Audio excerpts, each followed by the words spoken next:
Join me, Brad, each week as my guests and I share incredible and powerful sobriety stories. We are here to show sobriety is possible, one story at a time. Let's go. Tony hated who he was and found some temporary relief in substances. Tony knew he was headed in the wrong direction, and something inside of him made him very aware of this.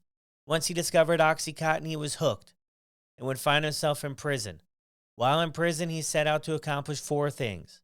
This is Tonys Hoffman's story, From Prison to the Olympics, on the Sober Motivation Podcast.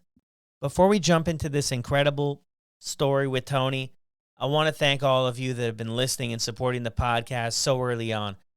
Thank you for all of your kind words, and I want to let you know that I'm extremely grateful for your support. If you love this podcast, jump on your podcasting platform and leave a review and share it with 2 of your friends. Now let's get to the episode. Welcome back to the Sober Motivation Podcast. Today we have an incredible guest, Tonys Hoffman.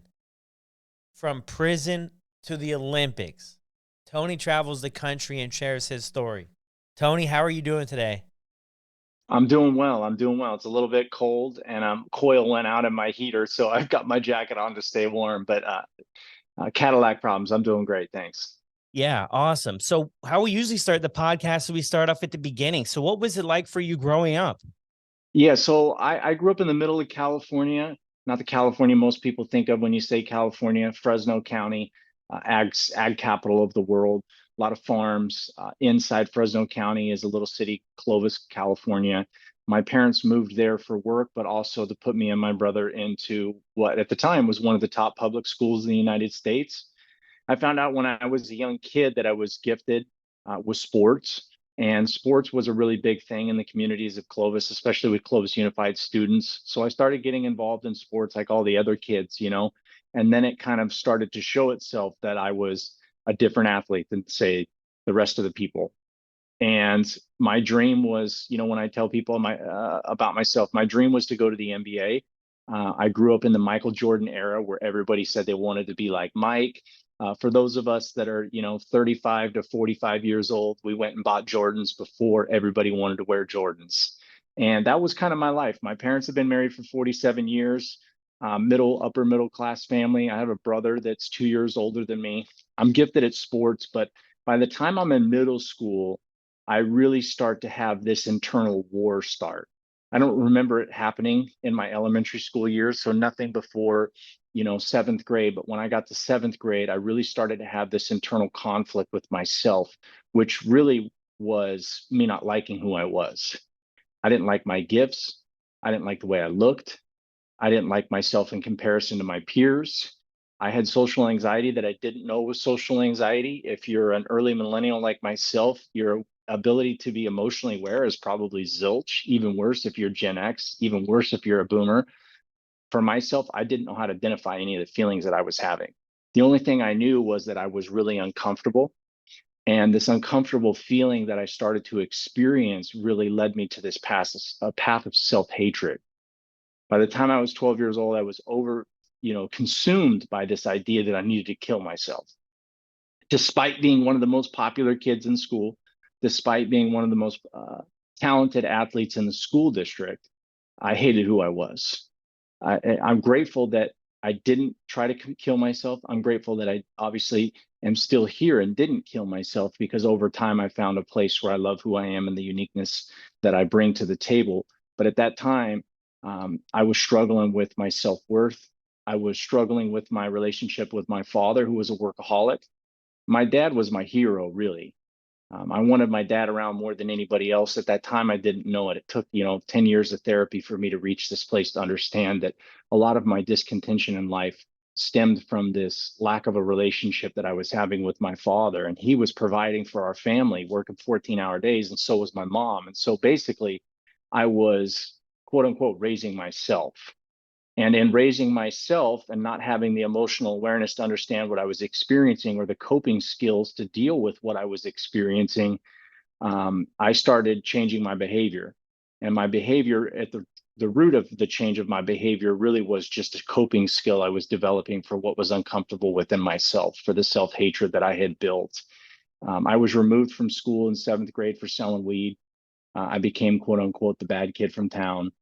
I stepped away from school sports or team sports and I got involved in individual sports, which was racing BMX. The idea of extreme sports, for those of us that grew up under the X Games culture, it was really that I didn't have to have a coach and I didn't have to have a team to depend on. I could win and lose at um, my own efforts. By the time I was 18, a senior at Clovis High School, I was graced on the cover of the largest BMX racing magazine in the world. I held endorsements with Fox Racing, Airwalk shoes, Spy sunglasses. Heavy hitting companies in the action sports industry were sponsoring myself, and they didn't sponsor professional athletes or amateur athletes. They were sponsoring me mainly because they believed that I was capable of turning pro and doing very well at the pro ranks. But that was when I started using. 18 years old, started smoking weed like a lot of other individuals, late in comparison to what we see with young kids now, which is, it's not uncommon for 12, 13, 14, 15-year-olds that I see when I'm on the road touring to be involved in heavy, heavy drugs, not just weed, cocaine, fentanyl, prescription pills, Xanax, Adderall, oxycontin, Percocets, those types of things. But for me, I was a late bloomer. At 18, I started using. And at that time, I had no idea that when I was 12 and my behavior shifted in the classroom, and I struggled to kind of follow that order which schools and society and communities want for an individual, that was a coping mechanism. And then when I get to 18 and I start using drugs, that also was a coping mechanism. And then there was the difference between myself and others, and that is that my brain doesn't work the same, right? I can't just smoke a joint. I can't just do a line on the weekends. I can't just have a glass of wine at night. Eventually, the addiction started. And once the addiction started, it took me down a dark path, man. Yeah, I can relate to so much of the stuff you shared there too. It's a same sort of journey for me in high school with stuff. I just lost myself and the behaviors came out sideways. A lot of defiance and everything else. So, what did it do for you though early on with the smoking? For me, it was escapism, right? Because smoking didn't give me the relief I was looking for, right? Start at 12, the behaviors change. It's a coping skill, but that coping skill doesn't really work. So you kind of go down this assembly line or this pathway of experimentation in which you're trying to find something that actually provides you that relief. And that relief is that feeling or form of safety that every human being is craving. When I start smoking, I don't feel safe. I feel anxious. I feel nervous. I feel paranoid. I don't feel what I want to feel. And so it's a coping skill that's not working, but I'm trying it, right? I'm trying it because it's giving me a way to escape from myself. And that's what I was looking for, was to step outside of myself and into this new body, so to speak.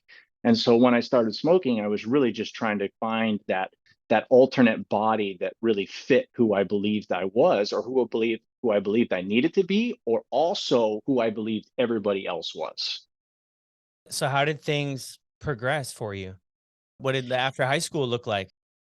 So it went from, weed to cocaine to prescription pills really quick. Because once, I tell people, if you watch my TED Talk or I sit in front of schools, I talk about this doorway and walking through this doorway. And really what's on the other side of that doorway is sexual activity, it's substance use, it's self-harm, it's anger, it's all of these things. But when I walk through the door for the other side for substances.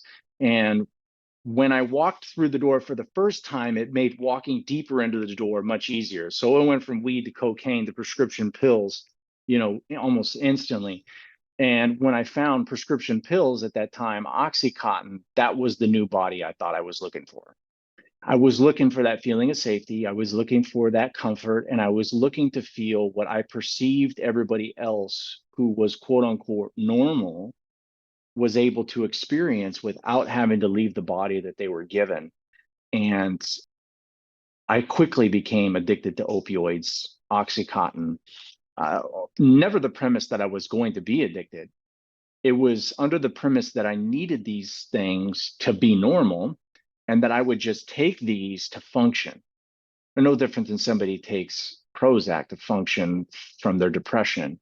Um, or Seroquel to stop the voices from occurring in their life, right? There's these pharmaceutical drugs that can be a benefit to certain people's situations. Well, I was self-medicating and prescribing myself oxycontin because all the stuff the doctors were giving me didn't give me the body that I felt I needed or that I was comfortable in. And so oxycontin was a daily habit by the time that I was at the end of my year 18. And from there, it was just a spiral downhill. For obvious reasons. Once I became physically addicted, then my behaviors became even riskier because the withdrawals were so powerful. I couldn't overcome the urge to get back into this body. So it was like I had two bodies, right? I had this body that I hated, and then I had this body that I loved, which was given to me through Oxycontin. But this was a very temporary body. Once the drug wear off, I had to go back to here. And then the more I took this drug, the more temporary or the less time I got to spend in this body, but also it made this body more painful. And so I was constantly going back and forth. And then the war that started with myself at 12 years old became even more turbulent.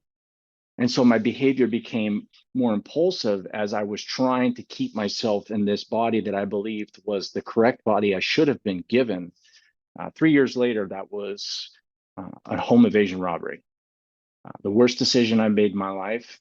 I was withdrawing on pills, and we knew that our friend's mother was being prescribed these pills because he was stealing them from her originally. And he would sell them to us for $5 a pop. I don't know if he used Oxycontin, but they were like $40 on the street at that time, and selling us them for $5. We could all get them. Well, then she caught him and started locking them up. Well, in the early 2000s, we're talking about 2002 to 2004, there wasn't enough people selling their prescriptions in my area at that time. And when they did, they always ran out because the pharmacies didn't have enough of these pills at that time. This is right around the time when Purdue Pharma starts ramping up the manufacturing of these pills to meet the demand that started to happen across the United States. And so we couldn't get the pills, and we were withdrawing, and the withdrawals were so painful. We made a dumb decision, and that dumb decision was to commit a home evasion robbery.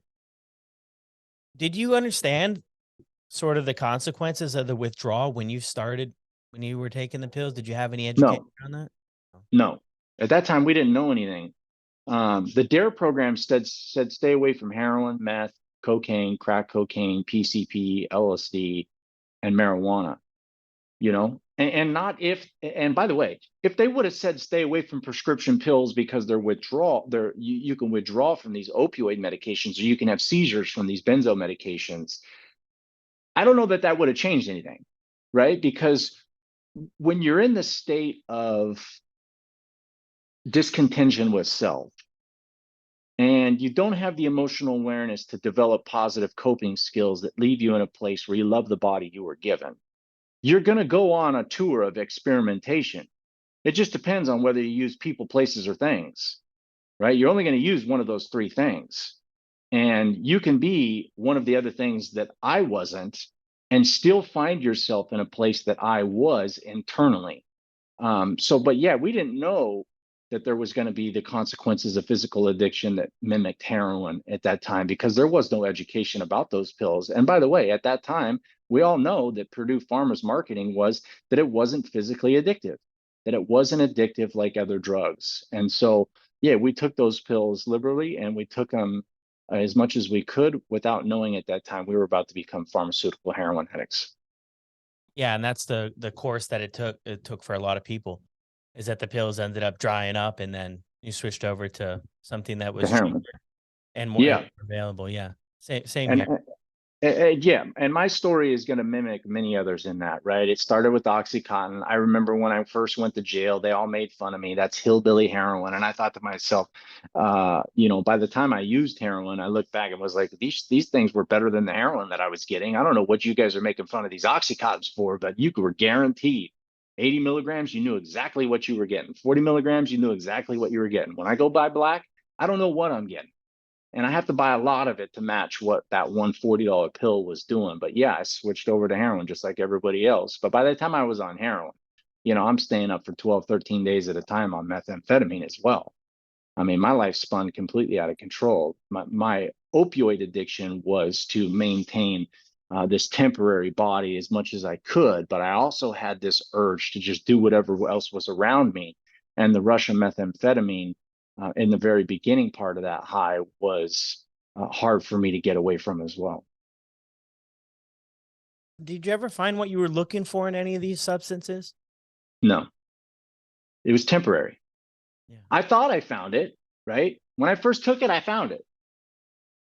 Then you start dealing with the withdrawals, and you don't realize that really what you're doing is trying to create something that doesn't exist. And it didn't take long for me to stop having fun. You know what I mean? Yeah. Like I listen to a lot of stories and people talk about the fun they had for years, years. I see people at my treatment center years into this, 40 years into this. I'm just not done having fun. And I think to myself, fuck, like I stopped having fun, I think 6 months into the gig. You know what I mean? But I hated who I was. And I could feel that. I was around people that didn't love me. I knew it. I was around people that didn't care about me. I knew it. I knew that I wasn't supposed to be in the areas that I was in. And when I say areas, it was to buy dope to escape from myself, not necessarily the people, so to speak. It was just, I knew that people, places, and things that I was surrounded around weren't where I was supposed to be, because something inside of me was communicating, this isn't for you. This isn't the place that you're supposed to be. But I also hated who I was to the degree that I was trying to create or find that what I thought oxycontin was going to bring for myself. But once the addiction started, I couldn't get out. I was like in this room, but the doors didn't open. So how did the home invasion play out? So the home invasion happened. When we left, I knew I fucked up. Before we went in, I knew we were fucking up. We actually turned around. We weren't going to do it. Fuck it, let's just go back to the house. And then, nah, let's go. But then when we leave, I'm like, I'm never doing that again.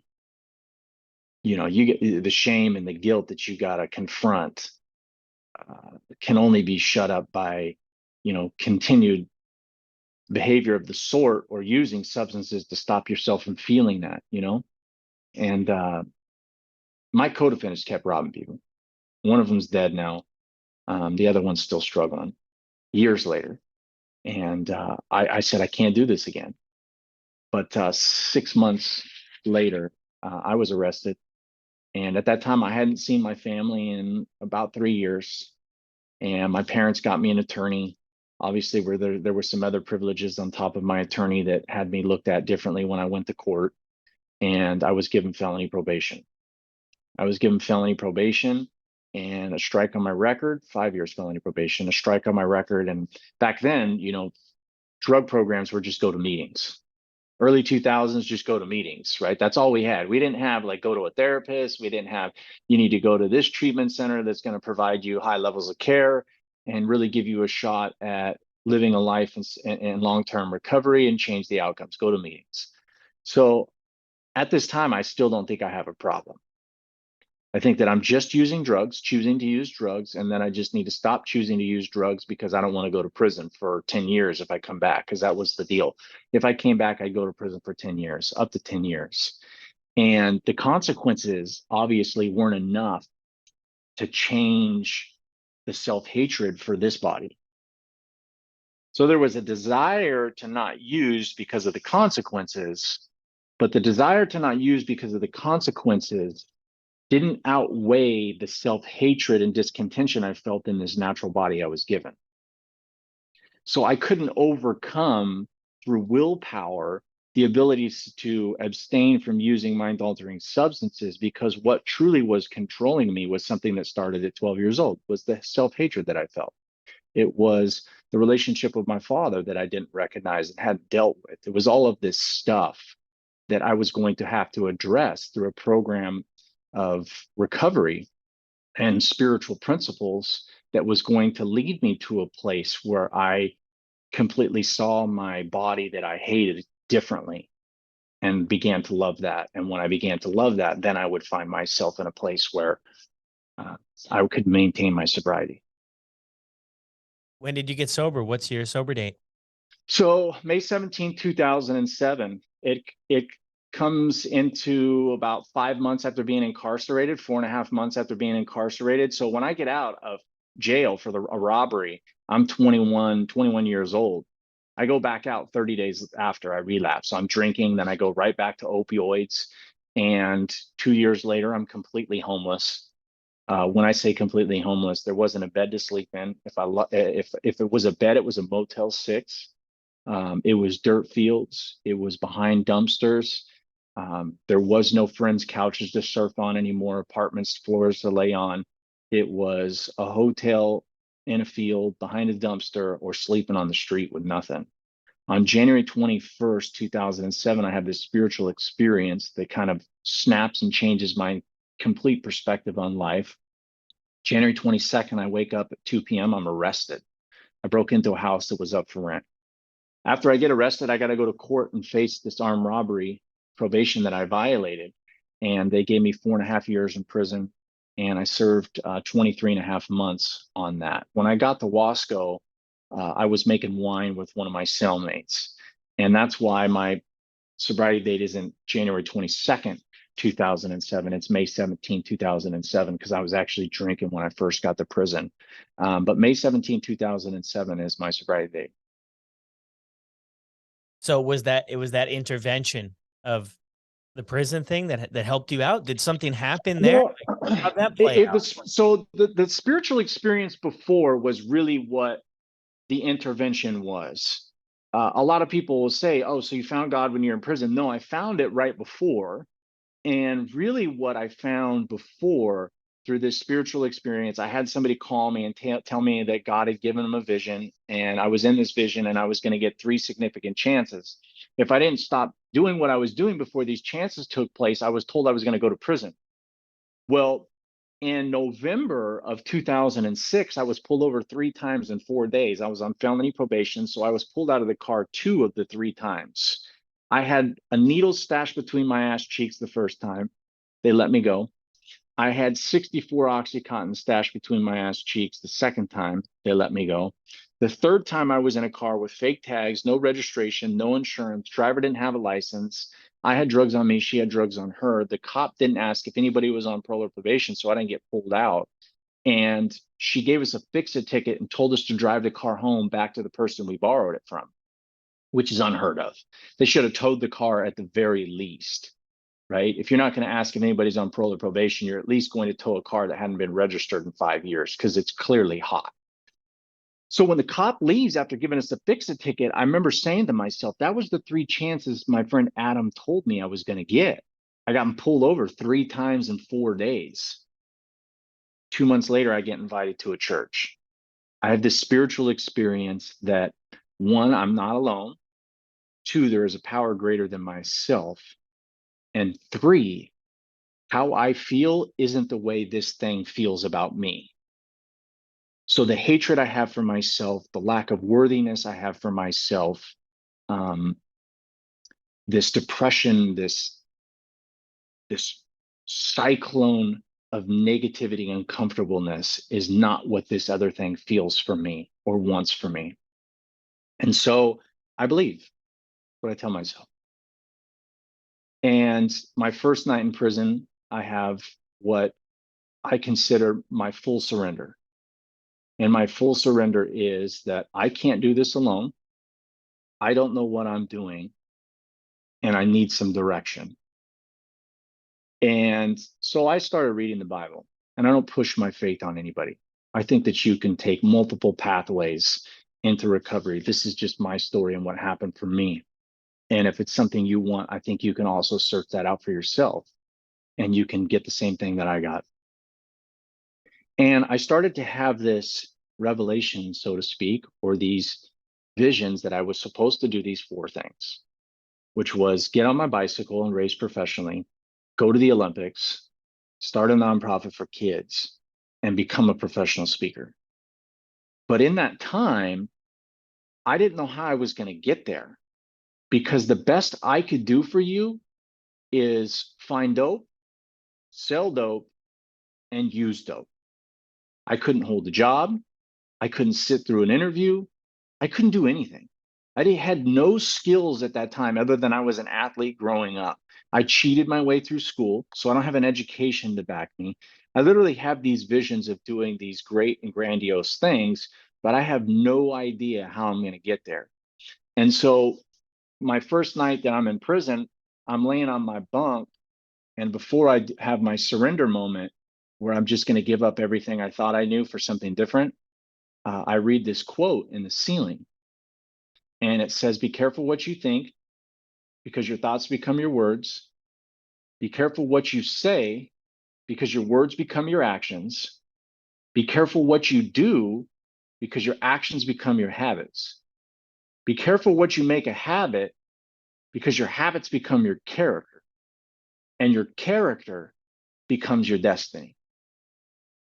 And so when I was reading it, and I've explained this a few other times, if I was in a cell right now and those doors didn't have handles on them, that's kind of where I felt like I was my entire life. I was trapped in this room and I didn't like the room that I was in. And I was kicking and screaming trying to get out of this room.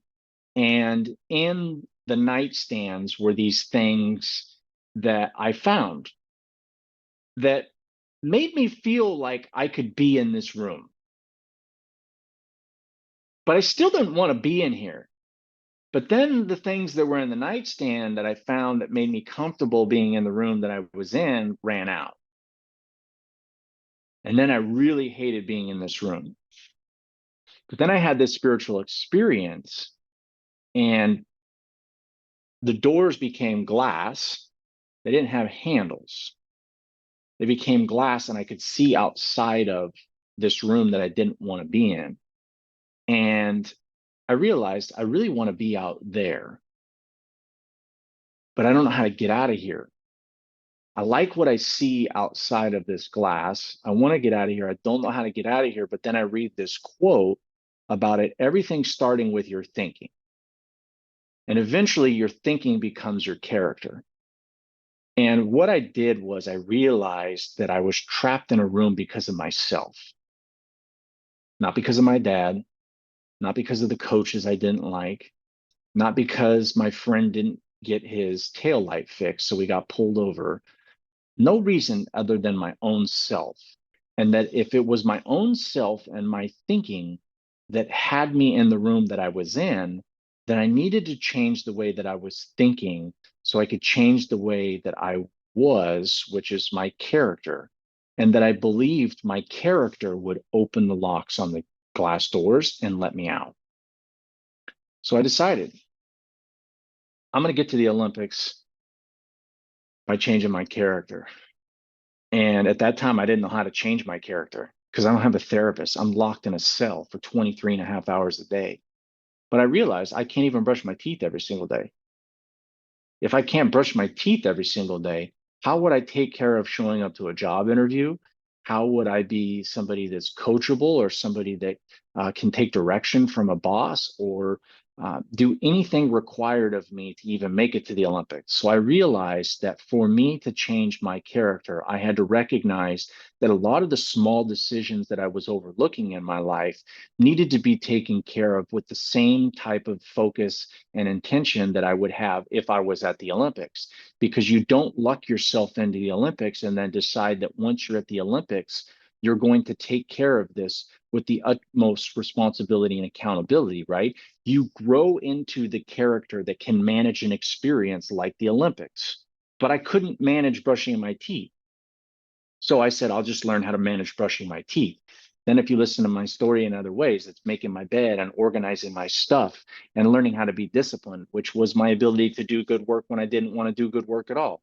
If it was too hot, I still worked out. If it was too cold, I still worked out. If I wanted to do it, I did it even better. If I didn't want to do it, I did it to the best of my ability. And so I started to develop these qualities while I was in prison that became skills that I would use while I was in recovery while I became an athlete, while I became a CEO of a nonprofit organization, and while I became a person that was managing one of the largest speaking tours in the United States, specifically for substance use and mental health, that I needed. Started in prison managing these small things. So when I got out, I was able to manage bigger things. And as I learned to manage these experiences that most people think don't matter, I was given more opportunity as a result. And when I got those opportunities, I took those opportunities and I continued to manage them exactly the same. Like me doing this podcast, I don't treat this podcast any different than I would treat it a speaking engagement that paid $15,000, because it's the same to me, right? If I come into this and I treat this experience different because there's no money on the table, then what does that say about my character? What ends up happening to my career over time? Well, it's going to fizzle out because you're only about the money, right? But I believe that my ability to come in and manage each experience exactly the same is what allows me to attract more opportunity. What I've had to do in the time that I've been in recovery is learn how to create boundaries, right? Because I can't do everything. I'm one person and I have to have a life for myself. Traveling on the road 250 days a year is already very challenging to have a life for myself and my relationship with my significant other. But boundaries have allowed me to say, yeah, man, let's do this, Brad. Yeah. Yeah, I appreciate it. That's so important too, those little things. Because I feel like when we get into sobriety and we want to conquer this other big stuff, that small stuff is so important. And man, I'm with you 100%. I was in prison for a year, and man, it was the worst thing, but the best thing that happened to me, because I needed structure, I needed discipline, and I needed time without distractions to do Mm-hmm. stuff. And I had, something maybe a little bit different, but I set a few goals for myself too when the door closed, and I was like, this is real. And I had a few things. I wanted to be an addiction counselor. I wanted to have a German Shepherd. That was it. I had two goals, and I've got my second German Shepherd now. And I did addiction counseling, and I worked at a treatment center up here in Canada for 6 years. And I was in the same spot. I was living on my brother's couch. I had absolutely nothing. I was unemployable. All I knew was withdrawal symptoms from methadone and heroin and prescription painkillers, and I couldn't stop drinking, and I couldn't get the methadone anymore. And it was those small things. How can somebody get started though, saying that they're not in prison, they're out here in the world, and they want to get started with some of those small things? What would you suggest would be a good starting place? Yeah, I honestly think writing stuff down. I was a big journaler for a long time, not as big as I used to be, but I think writing things down is a big start. What do you want? Do you want a German Shepherd? Write it down. You know what I mean? Like, write definitively down what you want. I used to write it every single day. I will be a very successful business person. I will go to the Olympics. I will go to the Olympics. I will be a very successful business person. And I would write it down every day. Those two things, hundreds and hundreds and hundreds and hundreds and hundreds and thousands of times, right? But once I wrote down what I wanted, now what do I have to do to get it? Because nobody comes to save us. So if you're day one, we recognize nobody's coming to save us, that this journey is our journey, and that requires us to do something. Writing down what you want gives you the first part. The second part is, what are you not managing in your daily life that communicates to the universe and yourself you can't have what you want? And it's as simple as brushing your teeth. It's as simple as taking a shower, cutting your hair, shaving. If you're a female and you want to, and you should be shaving, quote unquote, you should be shaving, and you're not shaving, shave.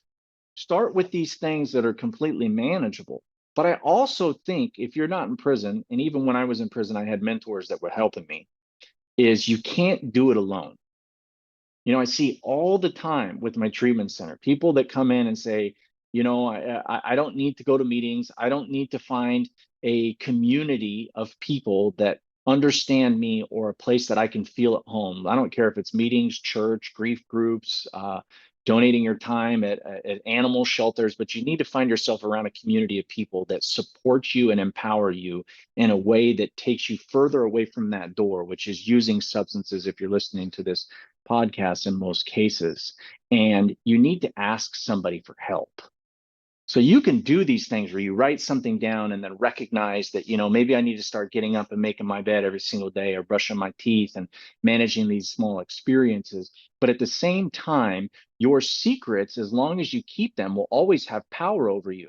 And so you'll never be able to overcome the power of what the secrets you're holding on to are, because secrets always have more power over you.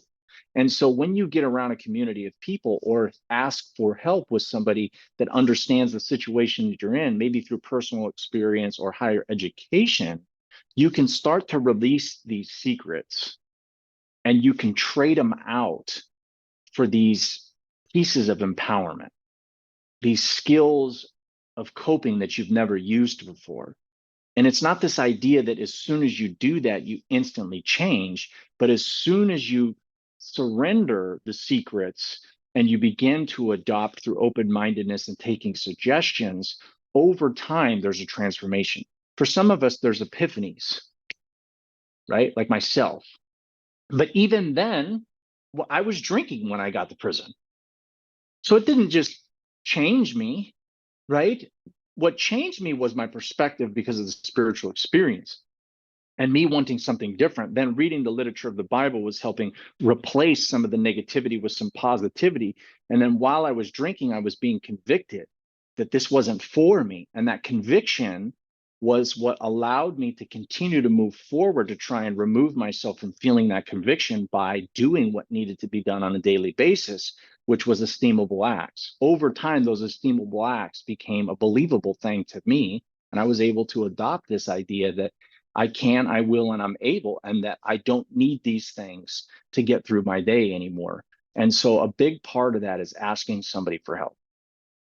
Yeah, so powerful. And getting involved with community and other people who can support the journey. How did you make it Absolutely. to the Olympics? I think that's the coolest thing I saw on your Instagram there, from prison Yes. to the Olympics.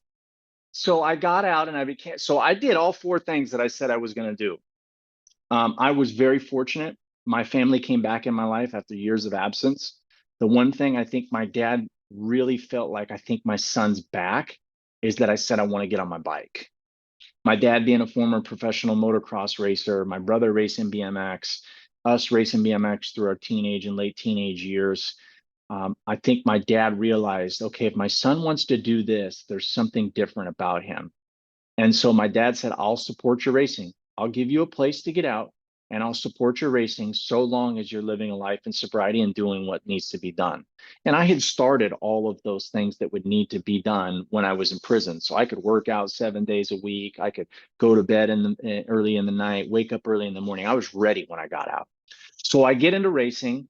And when I got out, I just turned pro before I even raced a race. I hadn't touched a bike in 7 years. I signed up to be a pro, and people were like, Hoff, what are you doing? Like, you haven't raced in 7 years, bro. And there was just something inside of me that believed, like, okay, wait a minute. I think I see my gift now. Like, I'm not your normal athlete. I'm an elite world-class athlete. And I don't say that in a boastering way. I say that in a recognize now that my athletic ability is different than most. And so I believe that I rode a bike good enough that I got out. All I needed was a short period of time and that I could race pro, especially if I mixed it with this newfound perspective and this ability to work hard 7 days a week on my physical body, not only just my spiritual and my soul part of my body. And so I start racing 5 months after I get out. I take third place at this first pro race I've ever raced in my life. And immediately that was the confirmation. Holy shit, this is really happening. Like, you can do this. Like, I was sketchy out there, but I got third sketchy, because I hadn't touched a bike. So I'm not riding my bike very well. Like, but I've got enough physical attributes and enough skill that I left off with 7 years prior that I was able to take third place. And that first year I won 5 races at the lower pro division. And in BMX, it's basically like AAA baseball and the major leagues. So you have AAA and you have major leagues. They call it single A and double A pro. So I make enough money to graduate from single A pro to double A pro. I raced double A pro in the beginning and I'm getting the shit kicked out of me. And I'm thinking maybe I'm not cut out for it. But I stayed in it. I stayed resilient and I made some coaching decisions that were different. I left my coaches and I started coaching myself based on the information that I was learning. And my own coaching allowed me to make 6 finals at the double A pro class, the Olympic level in my first year. And I thought to myself, this is happening, right? The Olympic Training Center invited me, the United States invited me down to the Olympic Training Center. Like if you look at my story, I have my prison ID and I have my Olympic training camp ID that are like right next to each other. Like it's fucking nuts, right? And it's cool because the BMX community was so embracing for the most part. Like people loved it. Like people would be like, I can't believe you're here. This is fucking nuts. Because it wasn't that long ago that I was in prison. And even it wasn't that long ago that I was homeless, strung out on drugs. So it was so cool because the BMX community also embraced like this journey of holy shit, like this is nuts. This dude's doing it, right? And it didn't happen as a racer because shortly after my BMX camp that I went to at the Olympic Training Center, which was like in March of 2011, in October of 2011, I blew my ACL out and had to have a reconstructive knee surgery. I was 28 years old, devastated. I did it with no pain medication. The only thing I took was Tylenol. And I didn't even let him give me Versed or fentanyl before I went down. And I didn't let him give me fentanyl when I came up, Tylenol only. And I had to shift gears from this pathway or this vision that I was going to go to the Olympics as a racer to now there's a different way that I'm going to get there. And so I started coaching BMX athletes in around 2012-ish. I was coaching some other athletes on these ideas that I was creating and using on myself with these other athletes, right? And so I kind of felt like I had enough to dive into this coaching thing. And then by 2016, I had coached 2 national champions, had 3 world champions under my belt. If I take you outside of my room, I've got jerseys from guys from the UK, from the Czech Republic, coached athletes in Bolivia, Argentina, Australia, Italy, just all over the country, all over the world. I had been able to coach some very decorated athletes. Ecuador, July of 2016 is when Brooke Crane, who was my top female athlete, said, "We're going to the Olympics, Huff. Pack your bags." And I was able to grace the Olympic stage as a coach, not as an athlete like I originally thought that I was going to get there. But looking back, I'm so glad I was there as a coach. I'm so glad that my role in Brooke's own story, which if you look up Brooke's story, is different. She had the same struggle within herself attached to her identity. And my story and my coaching was a catalyst for her loving this body she was given, right? And so we got to go to the Olympics and be there with her family, who I consider family, her a sister now these days. And it was amazing. I'm glad I didn't have to stress out like she did. She took 4th place. We missed a medal by 1 spot, but you know what? I was at the Olympics and it was a real deal. And when the United States found out about my story, for the most part, was at dinner with Brooke and her family one night, and these heads of the USA Olympic Committee were there. One of the guys reached out to me afterwards on Instagram, and he's like, "I had no idea that you had this story." It's like we're at the Olympics, and Brooke's family's like, "Listen to this guy's story," and it's like, "Brooke, we're here for you," like forget me, right? Like we're here for you. But her family was still, bringing up how great it was what I had accomplished. And the guy reached out to me and he said, "Send me your address, on behalf of the United States. I'd like to send you something." And I have a letter from the United States that talks about my dedication to Brooke and coaching her at the Olympics, and a special coin from the United States Olympic Committee. And I hold that dear to my heart, because some people say, you weren't really a part of the Olympics. And I have this letter, you know what I mean? And this coin was given to me And it's like no other coaches got this coin and got this letter that I could hold on um, to allow myself to say, nobody can take that from me. Nobody can try and minimize that experience. The story from prison to the Olympics exists. It's real. There's no spin on it. I was there, just not as an athlete, as a coach. And I tell people, if you think getting to the Olympics as a coach is easy, go find an athlete that's good enough to make the Olympics and believes that you can get them to a medal at the Olympics. And then you'll find out that coaching to the Olympics is probably harder than getting to the Olympics as an athlete. Yeah, wow, that's an incredible story. And I love the thing there where you brought up too the name tags, like the prison name tag, and then the Olympic tag, the Olympic thing there with the transformation, everything. And I think that just as a very good visual picture of all the work you put in between those Mm-hmm. two things and how you stuck with it. I mean, what I'm really getting from your story is that you really stick with this stuff day in and day out. And I think for all of us, life happens and there's ups and downs. And I'm just really feeling that you stick to those core beliefs, that stuff that the things you've developed to push Yeah. forward. And I think it just provides so much hope for people. Yeah. So, one of the things that I've done is I had somebody on my Instagram, a kid asked me, so how did you get sober? Which was a great question. And I was on a plane and I started thinking about how did I get sober? And I really came up with this model of sobriety, and it's basically a house, right? Something we've seen before, the pillars. And I have this house where the foundation is built on spiritual principles and belief in self. So if you're not a God person, belief in self. Okay. I believe you can do that so long as belief in self doesn't become ego, which is self destructive on the other side of the sword if you don't know how to use it. The first pillar is honesty with self and others.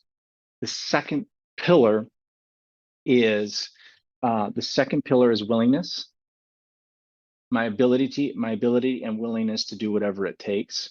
The third pillar is discipline, my ability to do good work when I don't want to do good work at all.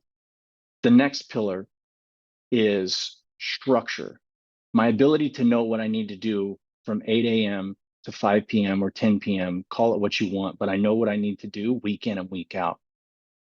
The next pillar is routine, my ability to work the structure day in, day out, consistency.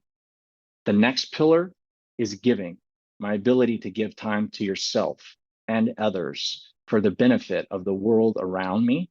And the last pillar is my ability to connect with support groups and community that understand me and lift me up and make me believe in self when I don't believe in myself as a result of experiences. And I too can do the same for them if they're in an experience where they feel like they can't, they won't, and they'll never be able.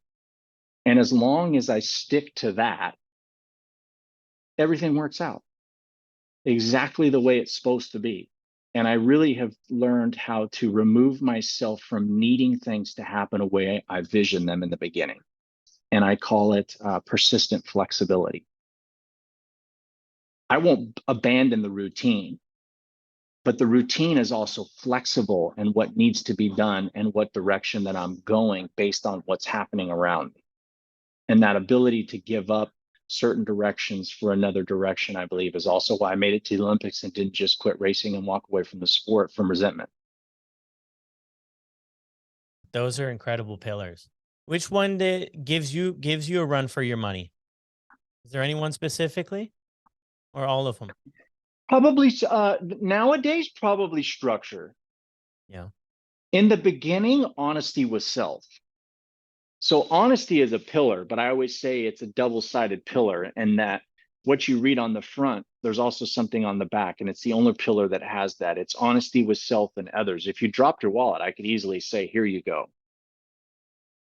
That's easy to do, bro.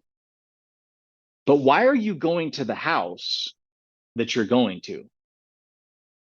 Is it because you really want to help the people that are there? Or because when you're there, you know dope will be there and that at some point you actually want to use? Or why are you asking this girl to go on a date? Because you're truly interested in her, or you're going to manipulate and deceive her to have an intimate experience with her and then leave her high and dry because the motive behind that motive was actually to do that. Because when we do that, where we're not able to experience full self honesty with self, there will always be a reaction of shame and guilt that comes from that action. And that shame and that guilt, the more we live in it, it drags us backwards and leads us back into the door eventually, or it holds us still in the position that we're in, and we find ourselves never being able to progress. So in the beginning, it was honesty with self, because I didn't know how to do that. I didn't know why I was doing what I was doing, getting with the girls that I was getting, going to the places that I was going. There was a reason for it, but until I was able to get honest with myself, I would never figure out what that actually was. Then I started to get that part down. And then now, 15, almost 16 years into this, it really comes down to structure, is making sure that I know what I need to do, because I'm still a person that struggles with depression. And one of the ways that I work myself through that depression is making sure I know what I need to do, and I'm accountable to a plan that I need to execute on a daily basis. Yeah, I love that. I love how you took us back there as well to when you first started, because the honesty part is so important too. So, and Yeah. definitely a big struggle starting out with things. But look, this has been incredible. I appreciate you jumping on here, dropping some invaluable insight with us from your journey, 15 years, and all the different stuff you've been able to overcome and that you continue to work on. And you're doing this. I can't thank you enough, Tony. No, I appreciate you reaching out to me, man. I've been following you for years. I love the work that you do. It's so funny how we all have a niche and a direction in which we can make an impact. And I think that what you're doing is amazing. You've got a huge following of people that are looking for you for a source of inspiration, for a source of giving the message of persistence and to keep going. And then starting this podcast to give people kind of some deeper dynamics of people's personal experiences through their own stories, and giving people a way to relate to this. So thank you for what you do, and thinking of me as being somebody that could come onto the show and make an impact. Well, we meet again at the end of another incredible episode. I know everybody will enjoy that episode because I know I sure did. Listening back to it, so many things hit me. It was so insightful, and I can't thank Tony enough for coming on the podcast and sharing his story, but also sharing some tips and tricks that we can implement in our lives to stay on track. Tony is 15 years sober. Incredible, incredible. And thank you for everyone out there who's been listening, who's been leaving reviews, and who's been sharing this podcast with your friends. Let's get the word out there to the next level this week. Everybody keep putting one foot in front of the other, and let's drink some days together. And I'll see everyone on the next episode.